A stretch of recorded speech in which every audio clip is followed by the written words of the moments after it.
Part 1, Chapter 3, on the Arts and Sciences to be Studied. Men should study the Kama Sutra and the arts and sciences subordinate thereto, in addition to the study of the arts and sciences contained in Dharma and Artha. Even young maids should study this Kama Sutra along with its arts and sciences before marriage, and after it they should continue to do so with the consent of their husbands. Here some learned men object and say that females, not being allowed to study any science, should not study the Kama Sutra.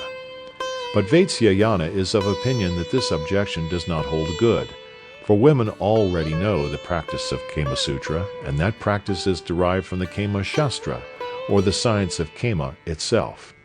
Moreover, it is not only in this but in many other cases that though the practice of a science is known to all, only a few persons are acquainted with the rules and laws in which the science is based.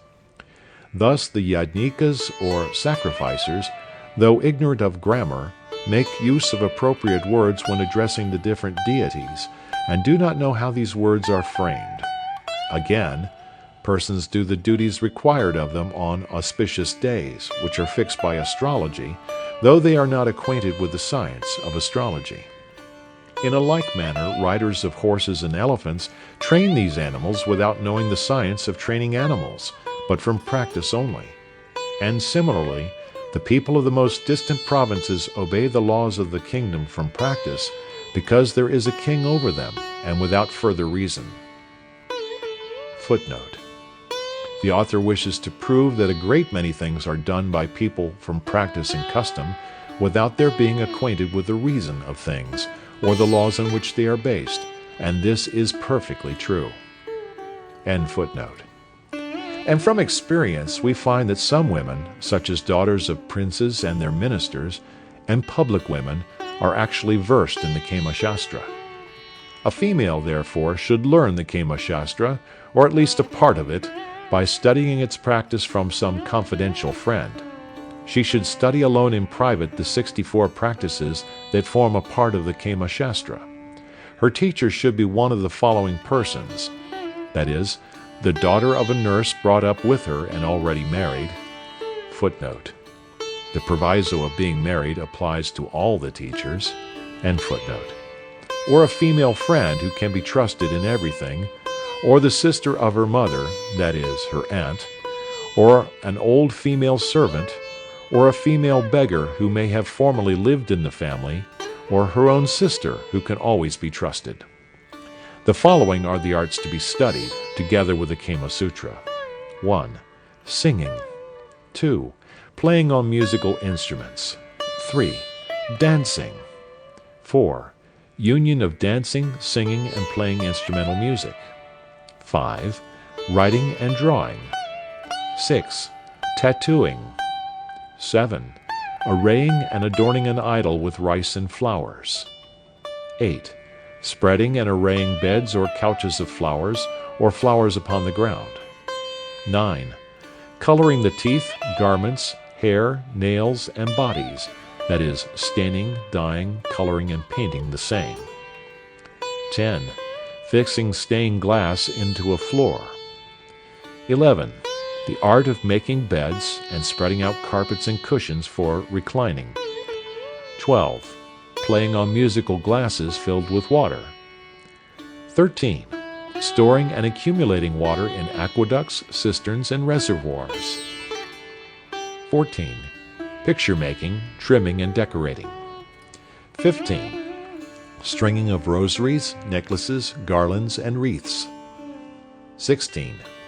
Binding of turbans and chaplets, and making crests and topknots of flowers. 17. Scenic representations, stage playing. 18. Art of making ear ornaments. 19. Art of preparing perfumes and odors. 20. Proper disposition of jewels and decorations and adornment in dress. 21.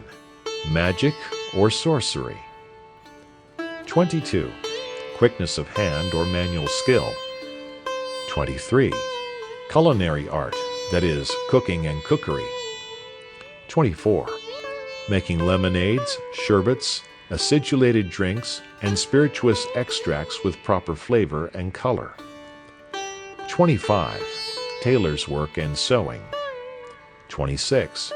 Making parrots, flowers, tufts, tassels, bunches, bosses, knobs, etc. out of yarn or thread. 27. Solution of riddles, enigmas, covert speeches, verbal puzzles, and enigmatical questions. 28. A game which consisted in repeating verses, and as one person finished, another person had to commence at once, repeating another verse, beginning with the same letter with which the last speaker's verse ended. Whoever failed to repeat was considered to have lost, and to be subject to pay a forfeit or stake of some kind. 29. The art of mimicry or imitation. 30. Reading, including chanting and intoning. 31.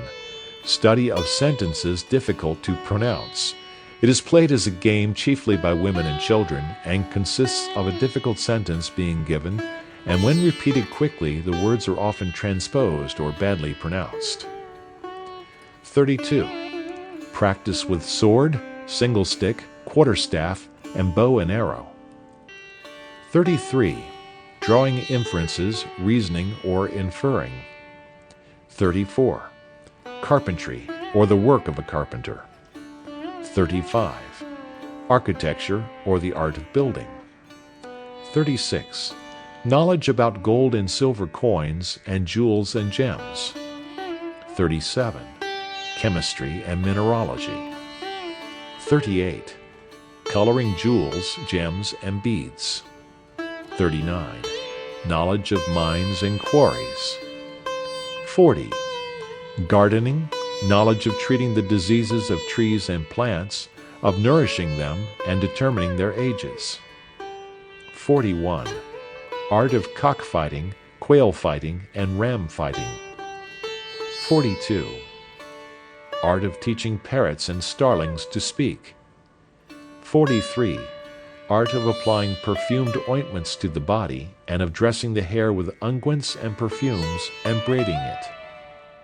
44. The art of understanding writing in cipher, and the writing of words in a peculiar way.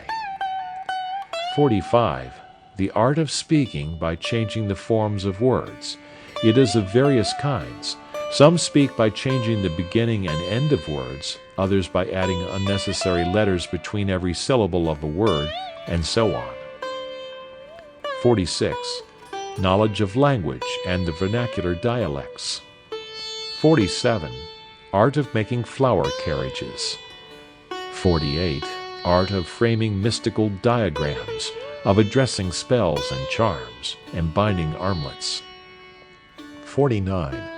Mental exercises, such as completing stanzas or verses on receiving a part of them, or supplying 1, 2, or 3 lines when the remaining lines are given indiscriminately from different verses, so as to make the whole an entire verse with regard to its meaning, or arranging the words of a verse written irregularly by separating the vowel from the consonants, or leaving them out altogether, or putting into verse or prose sentences represented by signs or symbols.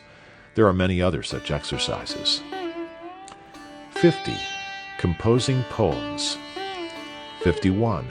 Knowledge of dictionaries and vocabularies. 52. Knowledge of ways of changing and disguising the appearance of persons.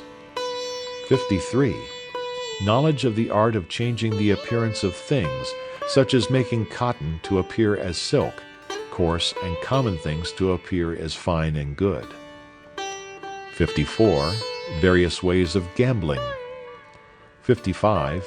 Art of obtaining possession of the property of others by means of mantras or incantations. 56. Skill in youthful sports. 57.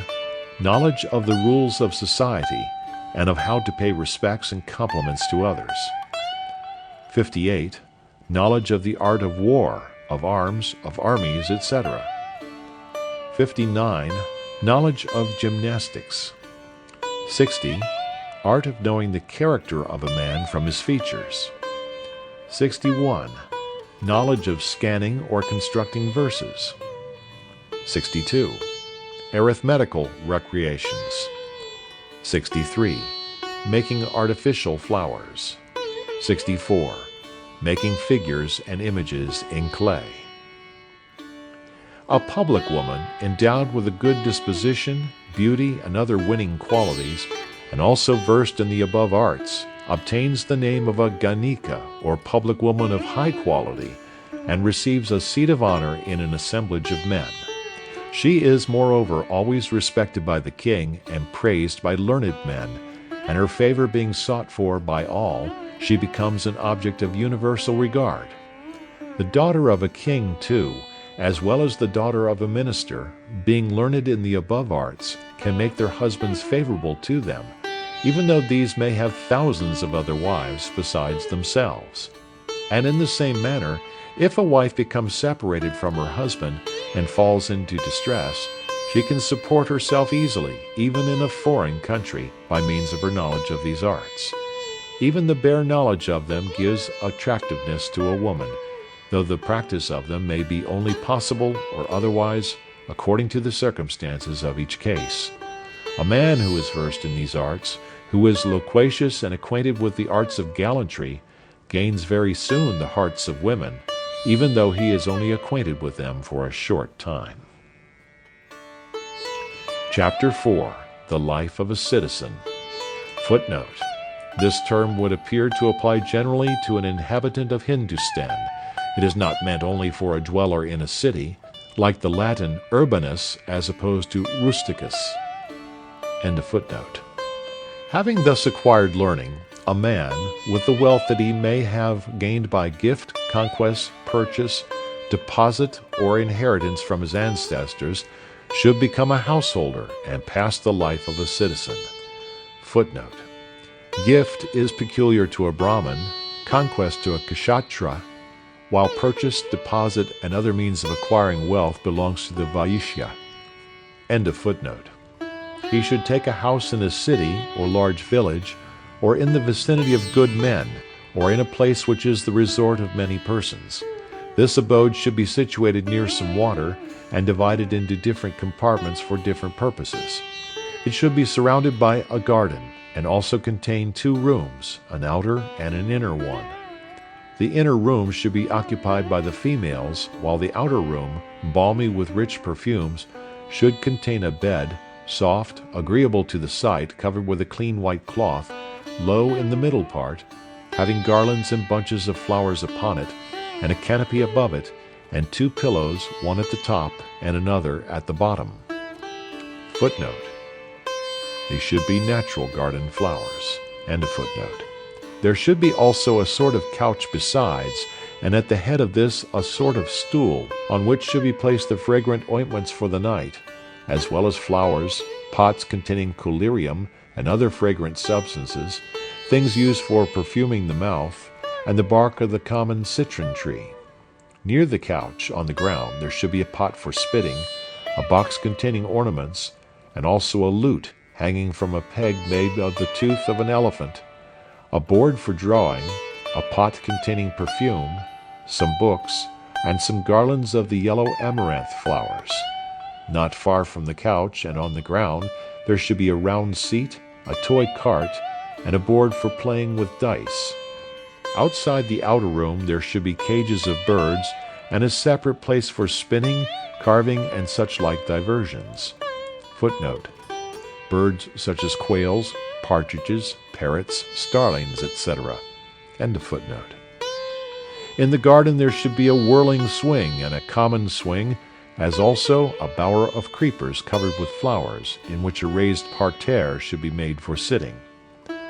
Now the householder, having got up in the morning and performed his necessary duties, footnote, the calls of nature always performed by the Hindus the first thing in the morning, end of footnote, should wash his teeth, apply a limited quantity of ointments and perfumes to his body, put some ornaments on his person and collyrium on his eyelids and below his eyes, color his lips with alaktaka, footnote, a color made from lac, end of footnote, and look at himself in the glass.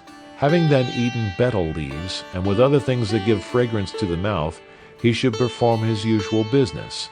He should bathe daily, anoint his body with oil every other day, apply a lathering substance to his body every 3 days. Footnote: this would act instead of soap, which was not introduced until the rule of the Mohammedans. End of footnote.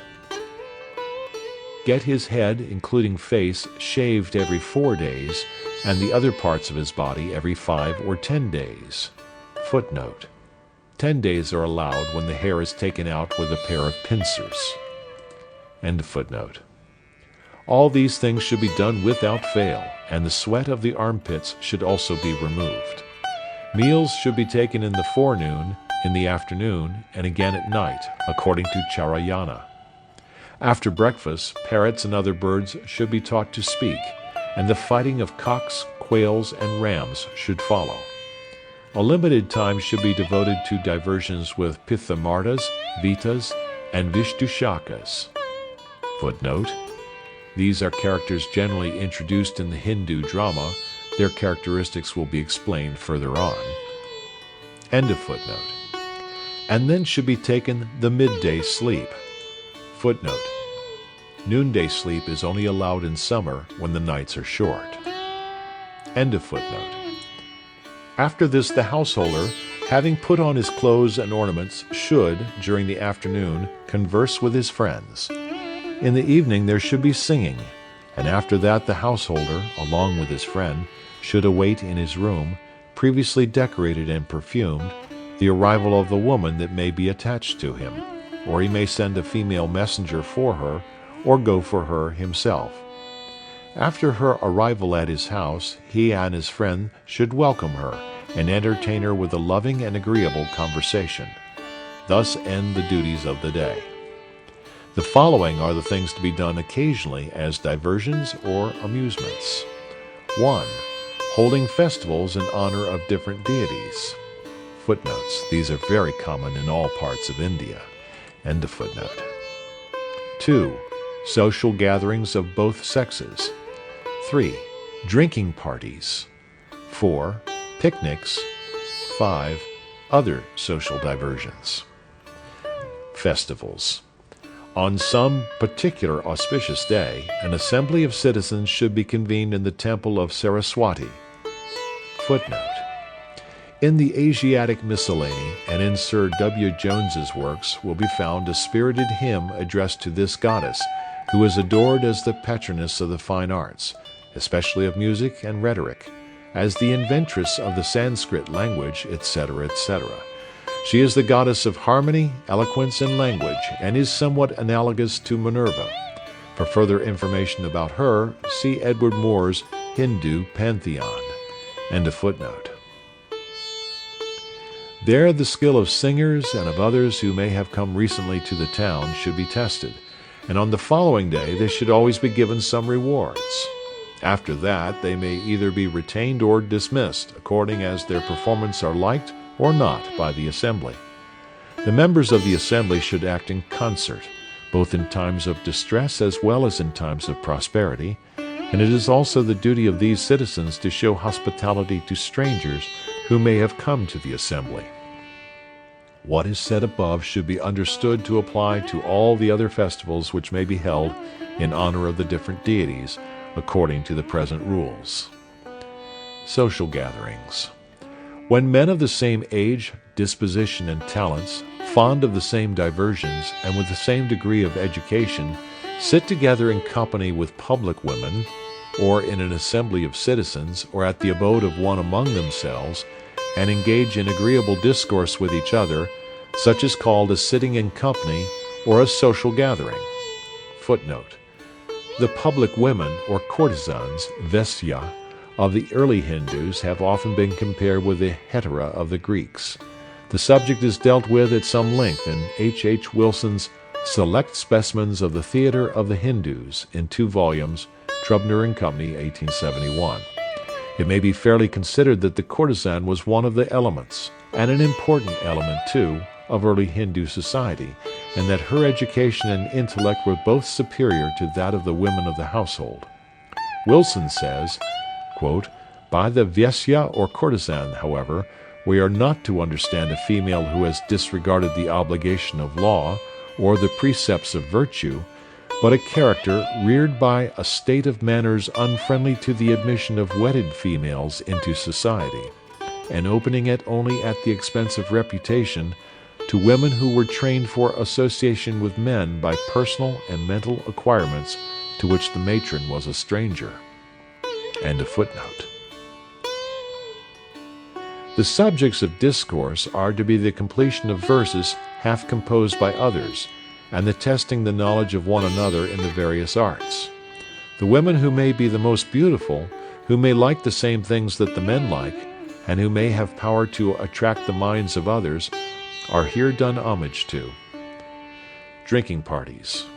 Men and women should drink in one another's houses, and here the men should cause the public women to drink, and should then drink themselves, liquors such as the madhu, araya, sara, and asawa, which are of bitter and sour taste. Also drinks concocted from the barks of various trees, wild fruits, and leaves. Going to gardens or picnics. In the forenoon, men, having dressed themselves, should go to gardens on horseback, accompanied by public women and followed by servants. And having done there all the duties of the day, and passed the time in various agreeable diversions, such as the fighting of quails, cocks, and rams, and other spectacles, they should return home in the afternoon in the same manner, bringing with them bunches of flowers, etc. The same also applies to bathing in summer in water, from which wicked or dangerous animals have previously been taken out, and which has been built in on all sides. Other social diversions. Spending nights playing with dice, going out on moonlight nights, keeping the festive day in honor of spring, plucking the sprouts and fruits of the mango trees, eating the fibers of lotuses, eating the tender ears of corn, picnicking in the forests when the trees get their new foliage, the Udakakashvadika, or sporting in the water, decorating each other with the flowers of some trees, pelting each other with the flowers of the kadamba tree, and many other sports which may either be known to the whole country or may be peculiar to particular parts of it. These and similar other amusements should always be carried on by citizens. The above amusements should be followed by a person who diverts himself alone in company with a courtesan, as well as by a courtesan who can do the same in company with her maidservants or with citizens. A Pithamarda is a man without wealth, alone in the world, whose only property consists of his malika, some lathering substance, and a red cloth, who comes from a good country, and who is skilled in all the arts, and by teaching these arts is received in the company of citizens and in the abode of public women. Footnotes. According to this description, a Pithamarda would be a sort of professor of all the arts, and as such received as the friend and confidant of the citizens. The malika is a seat in the form of the letter T. End of footnotes. A vita is a man who has enjoyed the pleasures of fortune, who is a compatriot of the citizens with whom he associates, who is possessed of the qualities of a householder, who has his wife with him, and who is honored in the assembly of citizens and in the abodes of public women, and lives on their means and on them. Footnote. The vita is supposed to represent somewhat the character of the parasite of the Greek comedy. It is possible that he was retained about the person of the wealthy and dissipated as a kind of private instructor, as well as an entertaining companion. End of footnote.